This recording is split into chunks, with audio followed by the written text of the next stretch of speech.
Kamala Harris, who is it? These are some of the young progressives in the party on who should lead Democrats. I really like AOC.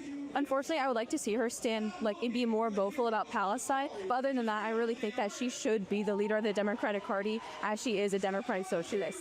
Being also a young person, a young voter, a college student, seeing people like Zohran Mamdani, AOC just gaining so much more footing and so much more recognition in the policy field is very empowering. I think candidates like Zohran Mamdani and AOC are really inspiring to see. They, someone like Mamdani, a Muslim like me, and Zainab here, it's so inspiring to see. And so I think that someone like that by the way, they're showing these kids to be like, look at how scary and brown the Democrats are. 2028 can carry a lot of momentum. I think people are so excited. So it goes back, Lawrence, to our point earlier about nothing's changed, no lessons learned. Right. It's resist Donald Trump and move as far left as possible in the Democrat Party.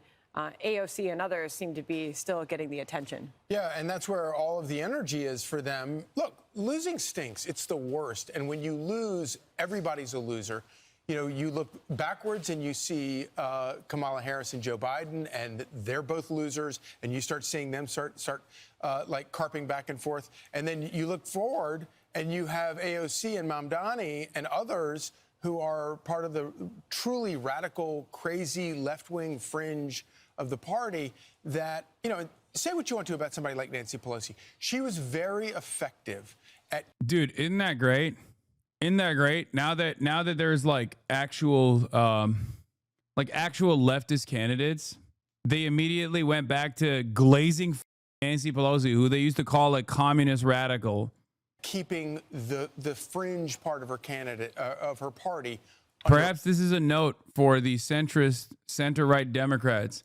If they want more popularity from and more of a defense from the Republicans, they should allow the left to thrive in the party.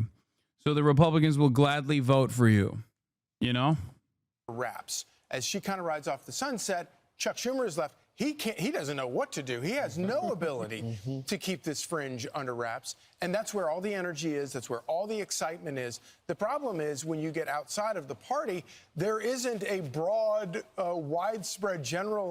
AOC pro-Israel, though. AOC is not pro-Israel, dude. I mean, her decision is her decision to try to separate defensive weapons to Israel from offensive weapons to Israel is stupid. But to say that she is pro-Israel is ridiculous. Do the right criticism, okay? Do the right criticism.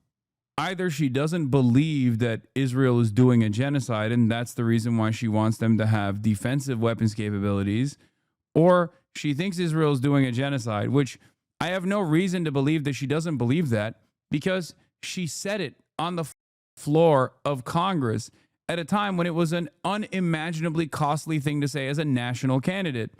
Okay? It's the truth, but that should not, make no mistake. It's the truth, and every politician should say it. You're crying because you're scared of chat. I'm so scared of chat that I spend hours upon hours yelling at my chat every single day.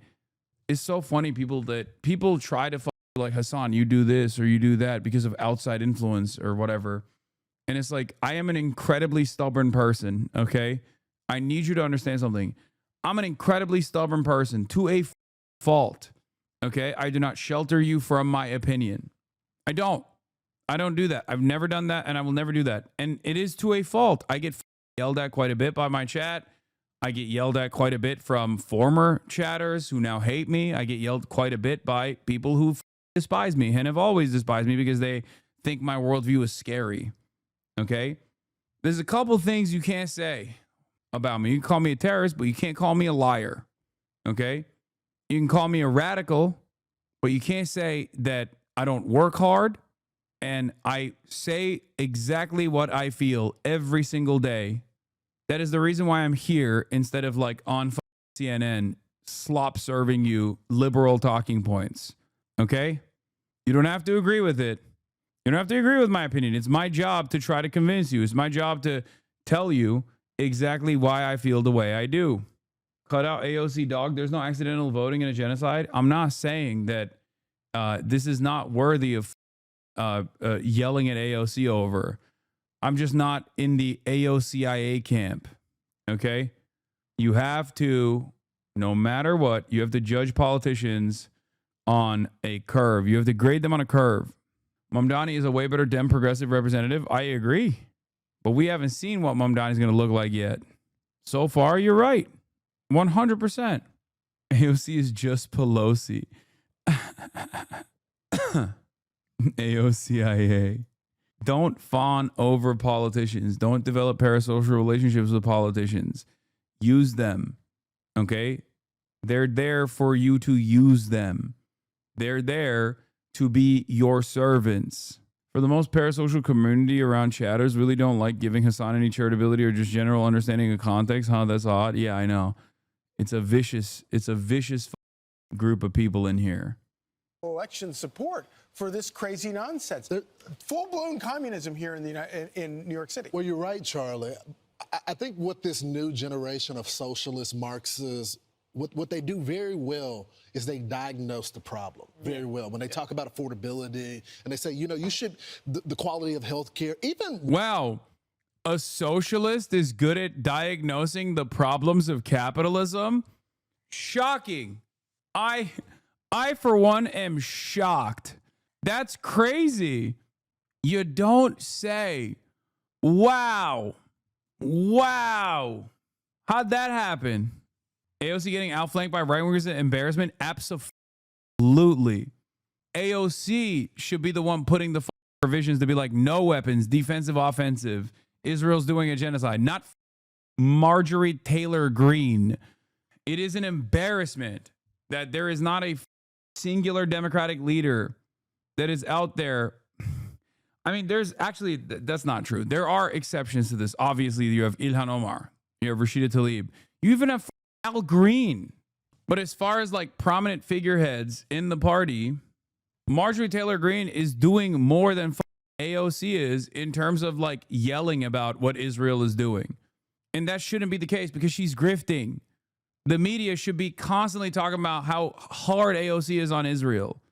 Okay? You got Summer Lee too. There's plenty. There's in comparison to the Republicans have Thomas Massey. That's it. No one else. If AOC was this like clever, conniving, cynical politician that many present her as, she would be actively banging the drums, and she should be regardless. Why do you think she's not? Because she has horrible instincts. I think she gets duped easily, especially when it comes to foreign policy. I don't know if it's like who's in her circle. I don't know if it's because of who is around her, who she's surrounded herself with. But when it comes to foreign policy, it's her weakest part.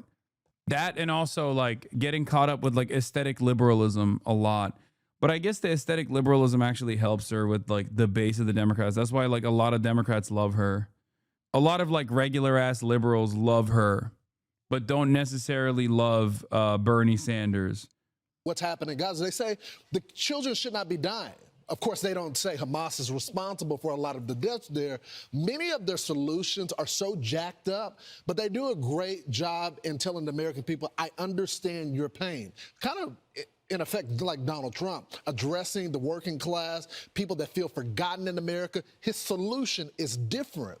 Bill Maher has a warning for the Democrats. Okay, yeah, these young people are crafty. They are inspirational. But if you run these people, the GOP will win the next election. Watch. Do you think that he would have the power and influence to be able to, like, usher in socialism? He definitely has the power and influence to elect. Is that Brian Tyler Cohen on Club Random? J.D. Vance or whoever is the Republican candidate next time. It is a walking commercial for the Republican Party I think nationally. the Republicans are going to... When you let the Democrats, socialists, and now they're actually calling themselves socialists, when you let them take over a major American city, this is what you get. You know, if you're engaging with a psycho who all they care about is controlling you, they're very good at diagnosing problems. Yeah. Bro, they sound like libs. They're doing the liberal therapy speak. I don't care about Afghanistan. It was my own personal Afghanistan every time my father turned the key to the door. When you see a psychopath, he's doing Darvo. Zohran is doing Darvo. They sound like Ethan Klein defenders, dude.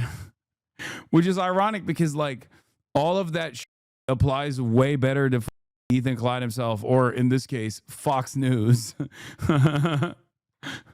Very good at figuring out what your weak points are. And that's, I would argue. Brian Kilme is like, Zohran is love bombing the American working class. And guess what? Just like my ex-boyfriend, he's going to start ghosting you. Okay. And then you'll see when the split up happens, it will be severe. And after love bombing you and giving you all of the attention and all the love and having you expect it all the time, he's just going to pull that away. And then you'll see what happens. What a lot of these people are doing. That's right. They recognize that if you can focus on these problems, then you can, use that dissatisfaction to gain power for yourself. When I see his face, I think immediately of his pitch for government-run, grocery stores. That'll work out. And I don't think there's any reasonable American who hears that and thinks that that's something that will work for them and their family. But he's winning. And all of the polls right now. Damn, they sound scared, bro. They sound positively scared. What happened? At first, they were, quote unquote, celebrating because Zohran is going to destroy the party. And Bill Maher is saying that too. So why are these guys not excited? Why are these Fox News commentators not excited that Zohran is going to destroy the party? What is happening? If you take Sliwa out of the polling, he still wins. If you take Adams out of the polling, he still wins. If you take Cuomo out of the polling, he still wins in New York City. This is supposed to be the financial capital of the world, and people are willing to elect a... Yeah, it turns out that, well, ironically, there's still plenty of finance people who are also, lower level finance guys who are in dire need of assistance. That's number one. And number two, outside of that, there are plenty of other sectors in New York as well. It's a densely populated city. There's people from all different backgrounds. And guess what? They all like free buses. They want fast and free buses. They want a rent freeze. They like it. Yeah. Guys, I'm beginning to think that the real minority is actually the super wealthy. It turns out there's not that many of them. And when someone can make a convincing case that they're going to fight like hell to improve most people's living standards, people respond positively to that sort of thing. And I cry foul. I think I'm going to blow the whistle on this. I'm crying to the referee. Excuse me. What about the rules? You're not supposed to do that. Come on. Talk about how you're a small business. Talk about how your mother was a small business. Why are you not doing that? Why are you not talking about $50,000 in tax credits for small businesses in underserved neighborhoods, especially after you got a college degree from a community college? Why? That was good. Can we get back to that, please? That was much easier to defeat. Now you're talking about how you're actually going to do shit. And it seems like people like that. And it seems like a lot of people, there's a lot more people out there than my favorite people, the only people who should have people status, which is rich people. Socialist. And, I don't want them to win. I hope people wake up. But I think this will be the next mayor of New York. And the question is, what are we going to do about it? Yeah, it'll be terrible for New York City, but Republicans will be able to run on this issue for as long as that guy's around. Yeah. And it's going to be a huge boon for Republicans. Like, make no mistake, Zohran is a socialist, sure, but none of his policies are implementing socialism. These guys are not mad about the scary policies of Zohran. They're like, oh, he's doing socialism. What is he doing? Fast and free buses, already been done. Zohran literally pushed for it. Eric Adams gave in. Okay, rent freeze happened numerous times. Not under Eric Adams, of course, but it's like these guys are freaking out. How is what you do okay and bettering everything? I don't know. I mean, if you hate the Republicans, I played somewhat of a role. This community plays somewhat of a role in the guy that they're talking about getting elected and winning the Democratic primary, and it's pissing off the Republicans. So at least on that end, if you're a liberal and you don't care about anything, you don't care about like real change that will help the American working class, you can at least enjoy the show, you know? Don't you think? And conservatives around the country, and New York City is going to pay the. I will say this finally, when it comes to Bill Maher, it is so refreshing to see, once you remove the TDS, the Trump derangements, how you're able to look at the landscape and think logically. Bill Maher is still liberal. He's still a Democrat at heart. No, he's not. But he looks at the deck much differently now that he's met the president. Can you explain why you criticize the small business support talking point? Because there are look, every small business is not just owned and operated by one person. Usually, when you think about it, let's say the average small business like hires, 2 people. And that's not the only kind of business, obviously, out there. There are much more workers than there are owners of small business in this country, okay? There are far more workers that work at a small business or work at a big business in this country than there are small business owners. So the policies that you should be implementing should not be focused on small business owners. It should be focused on all Americans, okay? It's an idiotic rhetorical trap that the Democrats fucking get themselves caught in. Small business, as a talking point, used to only be implemented by the Republicans who are obviously at the behest of big business, but they can't say we love big corporations. So they had to say, oh, we love small businesses. We want to defend small businesses. How do we defend small businesses? By, doing policies that also help big businesses. Now Democrats say it. That's what small businesses is supposed to be for. It's a talking point for the Republicans. He sees what's happening in the country. The liberals can recover. They can find some type of candidate, but they got to stop focusing on Donald Trump. You can't look at every single issue and look at the president. You got to have your own policy prescriptions. And so now he's warning them, guys, if you do this, you may get a temporary sugar high because this crazy leftist, but you can't run a candidate like that nationally. People don't like you taking their money. Yeah. This is still America. If Bill Maher can see it, it must be obvious. Yep. I'm Steve Doocy. I'm Brian Kilmeade. Meantime, President Trump says he will, quote, substantially raise tariffs on India because the country, he says, keeps buying what he refers to as massive amounts of Russian oil. Uh-oh. I love that they gave up on beating on Mamdani. Yeah, they've already admitted defeat. They saw the poll numbers. By the way, speaking of Mamdani, there was a really funny thing that happened where Eric Adams, where the is it?